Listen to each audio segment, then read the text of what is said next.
Welcome to Doc Does Financial History, where money, power, and history collide, and nothing is ever as simple as it looks.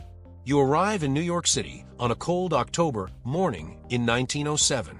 The streets are busy, but something feels different. Outside a bank, a crowd has already formed. People aren't chatting or going about their day.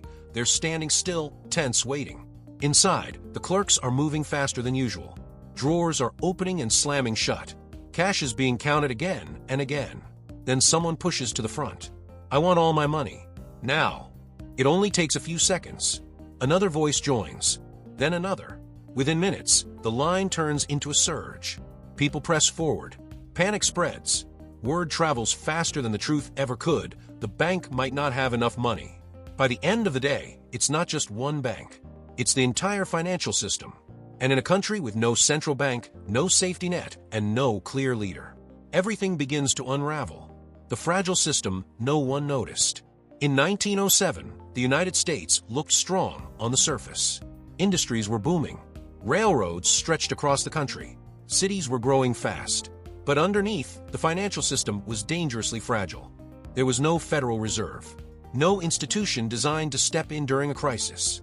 Instead, the system depended on private banks and something called trust companies, financial firms that operated like banks but faced far fewer regulations. They took deposits. They made loans. They invested heavily. And they took bigger risks. For years it worked. Until it didn't. The spark that started it all. The panic didn't begin with a war or a natural disaster. It started with a failed gamble. A group of speculators tried to corner the market on a company called United Copper. The idea was simple: buy up as much stock as possible, drive the price up, and make a fortune. But the plan collapsed. The stock price crashed instead. Investors lost confidence almost instantly. And when confidence disappears in finance, it doesn't fade slowly, it vanishes all at once. People began to question everything. If one investment could fail like that, what else was unstable? And more importantly, were the banks safe?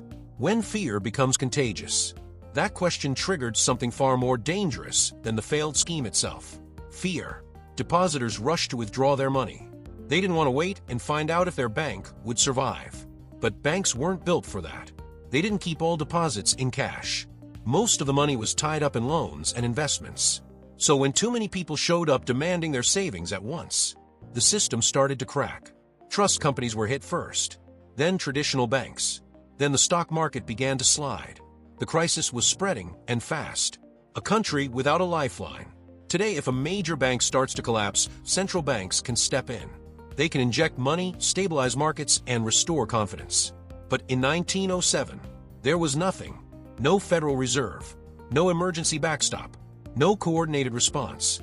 The entire financial system was running on trust alone, and that trust was disappearing by the hour. If something didn't change quickly, the consequences would go far beyond Wall Street. Businesses would fail. Workers would lose jobs. The economy would freeze. The United States was on the edge of a full-scale collapse. The man everyone turned to.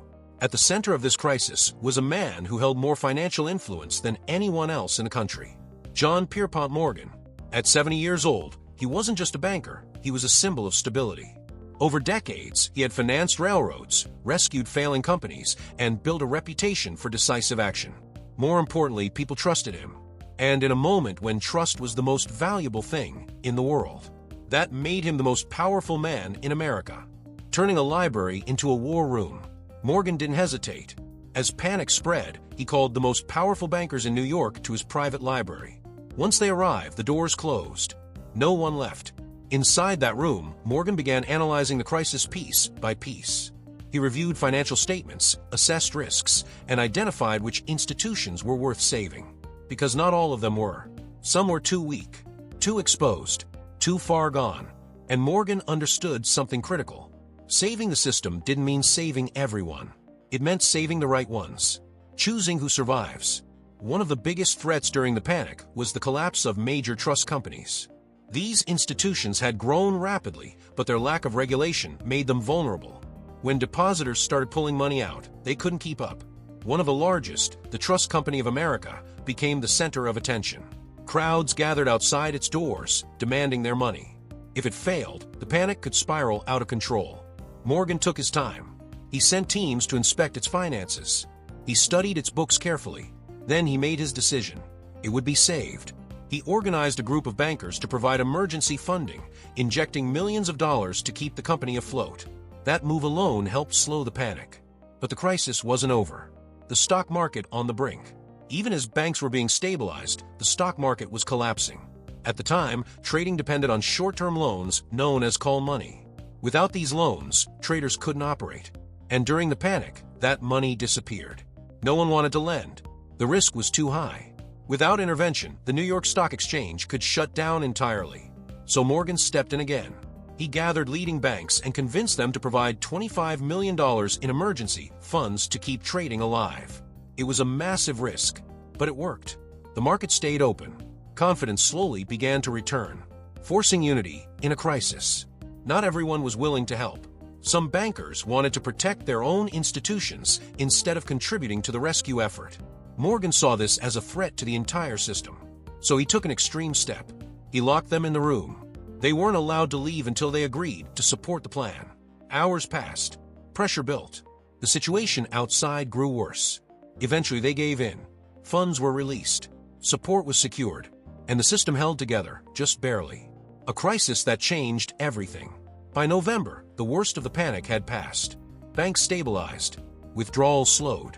Markets began to recover. But the damage had already exposed a major weakness. The United States had no formal system to handle financial crises. It had relied on one man. And that wasn't sustainable. What if Morgan hadn't stepped in? What if he hadn't been there at all? The birth of the Federal Reserve. These questions led to one of the most important changes in financial history.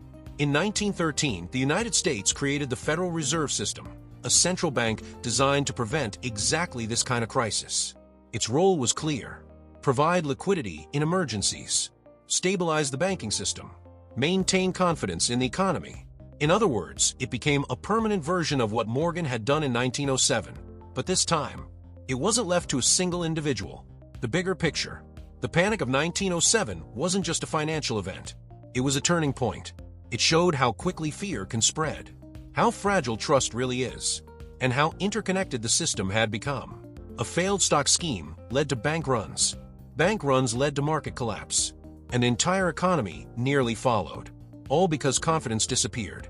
Why it still matters today. Even now, more than a century later, the same forces are still at play. Financial systems are stronger. Regulations are tighter. Central banks are in place. But the foundation is still the same. Trust. When people believe the system works, it holds. When they don't, everything starts to break. The legacy of 1907. J.P. Morgan didn't just stop a crisis. He exposed a flaw in the system.